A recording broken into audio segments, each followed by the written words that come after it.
ఇక్కడ సింగరేణిలో ఇంత కష్టపడి పనిచేస్తున్నటువంటి కార్మికులు ఉన్నారు.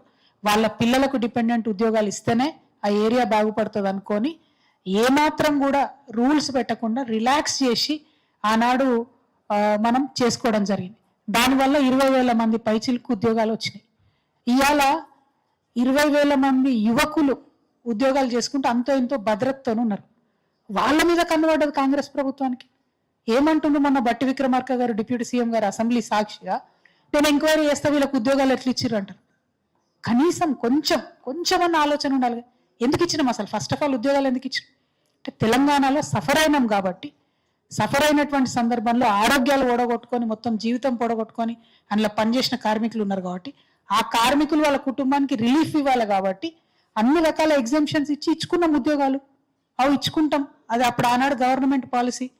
ఎట్లా వ్యతిరేకిస్తావు నువ్వు? ఎట్లా ఎంక్వైరీ చేస్తావు దాని మీద? బట్టి విక్రమార్క గారికి మేము హెచ్చరిక చేస్తా ఉన్నాం ఇవాళ. హెచ్చరిక, సింగరేణితో పెట్టుకున్నాడు ఎవడు బాగుపడలే ప్రపంచంలో. మీరు సింగరేణి కార్మికులు వాళ్ళ ఉద్యోగాలు ఎట్లున్నాయని ఎంక్వైరీ చేస్తే చూస్తూ ఊరుకునేది లేదు. వేయండి ఎంక్వైరీ. ఎవరి మీద వేయాలి? ఓబీ కాంట్రాక్టర్ల మీద వేయాలి ఎంక్వైరీ. డీజిల్ మింగే దొంగల మీద వేయాలి ఎంక్వైరీ. మీద వాళ్ళు అన్ని పంచుకునేటటువంటి కరప్ట్ అధికారుల మీద వేయాలి ఎంక్వైరీ. కరప్ట్ నాయకుల మీద వేయాలి. పైరవీలు చేసి అందులో కాంట్రాక్టులు సంపాదించుకున్నాడు.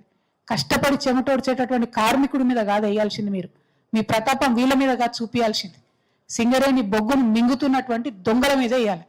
అవి పక్కకు పెట్టి కార్మికులను ఎట్లా తీసుకున్నారు ఎంక్వైరీ చేస్తా అంటే అసలు ఏమన్నా మత్తున్న మాటనే నాది. క్షమించాలి, నాకు బాగా గౌరవం ఉండే బట్టి విక్రమార్క గారు అంటే. కానీ మొన్న అసెంబ్లీలో సింగరేణి విషయంలో బట్టి విక్రమార్క గారు మాట్లాడినటువంటి మాటల్ని మేము తీవ్రంగా ఖండిస్తా ఉన్నాం.